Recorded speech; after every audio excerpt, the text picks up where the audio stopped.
ரொம்ப பிடிச்சிருக்குன்னா சத்தத்தை போடுங்க. ஸோ இந்த படம் May 24 நம்மளுடைய சினிமாஸில் ரிலீஸ் ஆக போகுது, தியேட்டர்ஸில் ரிலீஸ் ஆக போகுது. மறக்காமல் போய் பாருங்கள். பட் இதோட முடிக்க போகிறது கிடையாது. அடுத்தது மேடையில் இணையக்கூடிய நபரை பற்றி சொல்லணும் அப்படின்னா, ஒரு அமேசிங்கான டிரெக்டர். நம்ம சினிமாவில் வரணும்னு ஆசைப்படக்கூடிய ஒவ்வொரு இளைஞருக்கும் இவருடைய படத்தில் இருக்கக்கூடிய ஸ்க்ரீன் பிளே போலவே அமையணும் அப்படின்னு ஒரு மிகப்பெரிய கனவாகவே இருக்கக்கூடிய ஒரு நபர் அப்படின்னு சொல்லலாம். It's time to welcome most inspiring director and actor Bhagyaraj அவர்கள். ஒரு பலத்த கரகோஷம் கொடுக்கலாம். எவ்வளவோ ஆண்டுகளாக உங்களை சினிமாவில் பார்த்துட்டே இருக்கோம் சார். ஆனால் இப்போ வரைக்கும் நீங்கள் அந்த சினிமாவில் வந்தாலும் சரி, இல்லை மேடை ஏறினாலும் சரி, இந்த சத்தம் குறையவே இல்லை. I think that's the energy that you hold. Thank you so much for being here. இந்த படத்தை பற்றி I think the most apt person to ask for. So Karthik Venugopalan ஒரு இயக்குனராக பார்த்துருப்பீங்க. எப்படி இருந்தது அவரோட ஒர்க் பண்ணது சார்? முதல்ல கார்த்திக் வேணுகோபால் டீமுக்கு என்னுடைய மனமார்ந்த வாழ்த்துக்களை தெரிவிச்சுக்கிறேன். அதுக்கப்புறம் ஹிப்ஹாப் ஆதி பற்றி ஒரு விஷயம் எனக்கு ரொம்ப சந்தோஷமாக பெருமையாக இருக்குது. என்ன விஷயம் சொல்லுங்கள்? நிறைய யங்ஸ்டர்ஸ் பிடிச்சி வச்சிருக்காரு, அதுவா சார்? அதுக்கப்புறம் வைபா இருக்காரு, எனர்ஜெட்டிக்காக இருக்காரு. அப்புறம் புதுசாக ஹீரோயின்ஸ் இறக்குறாங்க சார்.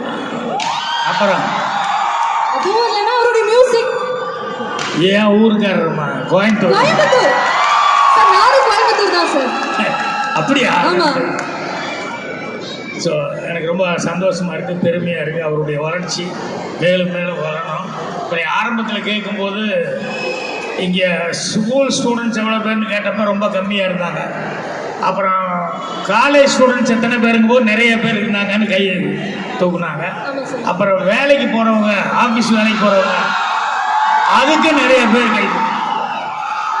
இப்போ இந்த ஸ்டூடெண்ட்டுகளுக்கும் வேலைக்கு போகிறவங்களுக்கும் ஒரு விஷயம் நான் சொல்லணும்னு ஆசைப்படுறேன். என்னென்னா, ஒரு நாள் திடீர்னு ஒருத்தர் என்கிட்ட வந்தார். வந்து, சார் உங்களுக்கு தெரியாத ஒருத்தரை, ஆனால் அந்த ஆள் திடீர்னு இறந்துட்டார். அதனால் எனக்கு தெரியாத ஒரு ஆள் இறந்துட்டாருன்னு எனக்கு புரியல. இல்லை சார், அவர் ஃபேமிலி இப்போ எப்படி ரன் பண்ணுறதுன்னே தெரியல, அவ்வளோ கஷ்டமான சூழ்நிலை இருக்குது அப்படின்னாரு. எனக்கு என்னங்க கரெக்டாக சொல்லுங்கன்னு. அப்புறம் சொன்னார், அவர் சீரியல் பண்ணிகிட்டு இருந்தார், டைரக்ஷன் பண்ணியிருந்தார். திடீர்னு இறந்ததுனால ஃபேமிலி ரொம்ப கஷ்டத்துலங்க அப்படின்னாரு. சரி, நான் என்ன பண்ணணும்னு நினைக்கிறீங்க? எதாவது முடிஞ்ச ஹெல்ப் பண்ணுறேன். இல்லை சார், ஒரு ஹெல்ப் நீங்கள் பண்ண முடியும் அப்படிங்கிறதுனால தான் உங்களை தேடி வந்தேன் அப்படின்னு. என்னன்னா, அவங்களுக்கு 2 பேர், அந்த 2 குழந்தைகளும் படிச்சுட்டு இருக்காங்க. இப்போ வீடே ரன் பண்ணுறது கஷ்டம் போது இப்போ படிப்பு கண்டிப்பாக ஸ்டாப் ஆகி போகும் அப்படின்னா எனக்கு புரியல. நான் என்ன பண்ணேன்? இல்லை, நீங்கள் நினச்சா அந்த படிப்பு காப்பாற்றி கொடுக்க முடியும் அப்படின்னு சொன்னார். அப்புறம் யோசித்தேன், அவர் இறந்துட்டார், ஃபேமிலி ரன் பண்ணுறதே கஷ்டம், குழந்தைகளுக்கு படிப்புக்காக ஒருத்தர் நம்மளை தேடிட்டு வந்திருக்காருன்னு நான் ஒருத்தர் தேடிட்டு போனேன். போய் இப்படி சினிமாவில் இருந்தவர் இப்போ டக்குன்னு போயிட்டார். அந்த 2 குழந்தைங்க படிப்புக்கு நீங்கள் எவ்வளோ கம்மி பண்ண முடியும்? இந்த ஃபீஸ் கட்டுறது இருக்கு இல்லையா, வருஷம் மாதம் அப்படின்னு சொல்லி, இது எவ்வளோ குறைக்க முடியும் நீங்கள் அப்படின்னாரு. அந்த பேப்பரை வாங்கி பார்த்தாரு. 2 பேரும் அவர் காலேஜில் படிக்கிறவங்க தான். அப்படியே அந்த பேப்பர் வாங்கிட்டு, ஒன்றும் குறைக்க வேண்டாம், மொத்தமாகவே இந்த ஃபீஸ் பூரா நானே வந்து எல்லா செலவும் நான் ஏற்றுக்கிறேன். நான் கொஞ்சம் குறைக்க முடியுமான்னு தான் போனேன்.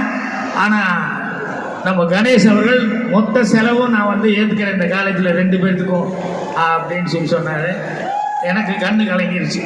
என்னென்னா, எனக்கு இவர்கிட்ட விட இவங்க அப்பா கிட்ட தான் நல்லா பழக்கம்.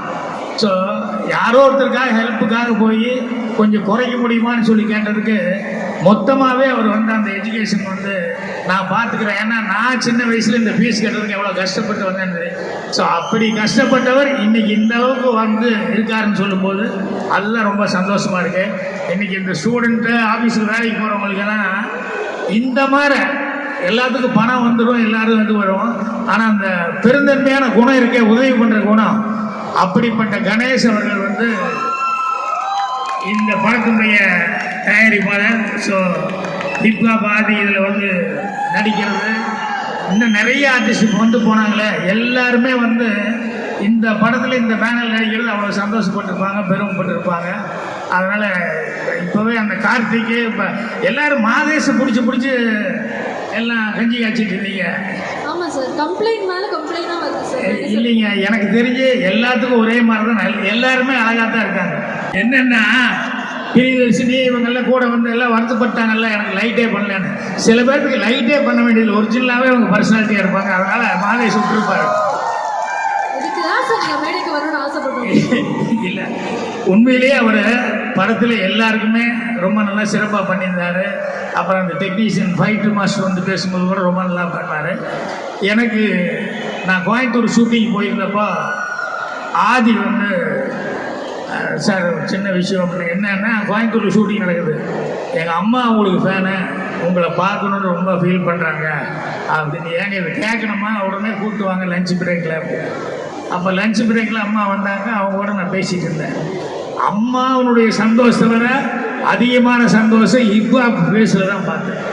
என்னென்னா அம்மாவுக்கு ஒரு அதை வந்து நிறைவேற்ற முடிஞ்சது அப்படின்னு சொல்லிட்டு அதை வந்து அவ்வளவு ஒரு இதாக நினச்சாரு.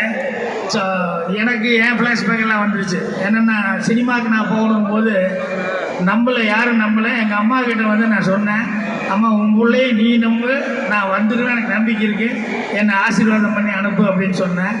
உடனே எங்கள் அம்மா பணம் கொடுத்து நீ நல்லா வருவிடான்னு சொல்லி அனுப்பிச்சுட்டது.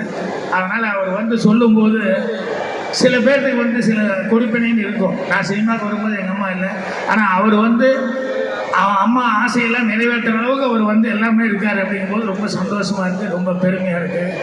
அதனால் அவர் மேலும் மேலும் சினிமாவில் நிறையா வளரணும் அப்படின்னு சொல்லி இது பண்ணிக்கிறேன். அதே மாதிரி சினிமாவில் இருக்கிற கார்த்திக் அவங்க டீம் எல்லாம் வந்து எல்லாருமே எனக்கு புதுசாக இருந்தால் கூட, ஆனால் அவங்க ஒர்க் பண்ணுற ஸ்டைல் எனக்கு பிடிச்சிருந்தது.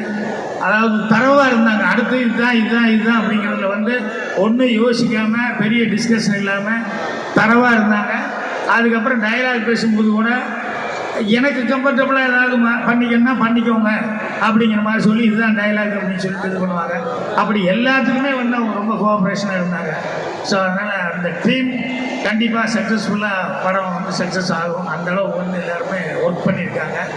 ஸோ மேலும் இந்த மாதிரி டீமுகளை வந்து, ஏன்னா அவர் வந்து அவங்க அப்பா பேரை காப்பாற்றுற அளவுக்கு கணேஷ் அவர்கள் வந்து எஜுகேஷனில் என்ன பண்ணுறாரோ அதே மாதிரி சினிமா துறைக்கு வந்து நிறைய பேர் இன்ட்ரடியூஸ் பண்ணியிருக்காரு, நிறைய பேர் பண்ணிக்கிட்டே இருக்காங்க. அதனால் அவர் மேலும் மேலும் நிறைய ப்ரொடக்ஷன் எடுத்து எல்லாத்துக்கும் ஒரு வாழ்க்கை கொடுக்கணும் அப்படின்னு சொல்லி நான் கேட்டுக்கிறேன். அதுக்கு ஆண்டவனுடைய பிரார்த்தனை இருக்குன்னு சொல்லி கேட்டுக்கிறேன். Thank you so much sir. இந்த நேரத்தில் நீங்கள் இருக்கக்கூடிய அந்த டைமில் கார்த்திக் எனக்கு ஒரு பெரிய கைத்தறி கொடுக்கணும்னு நினைக்கிறேன். எப்போவுமே வந்து பாக்யராஜ் சார் திரைப்படங்கள் பார்க்கும்போது அவரு கூட ஒரு படம் பண்ண முடியுமா அப்படின்னு ஆசைப்பட்டிருப்போம். அதே மாதிரி தான். பட் அவர் வாயாலே இவ்வளோ காம்ப்ளிமெண்ட்ஸ் வாங்கும்போது dream is truly coming true. உங்களுக்கு ஒரு பெரிய வாழ்த்துக்கள். Thank you sir, very kind of you. All the best. Thank you so much. Thank you.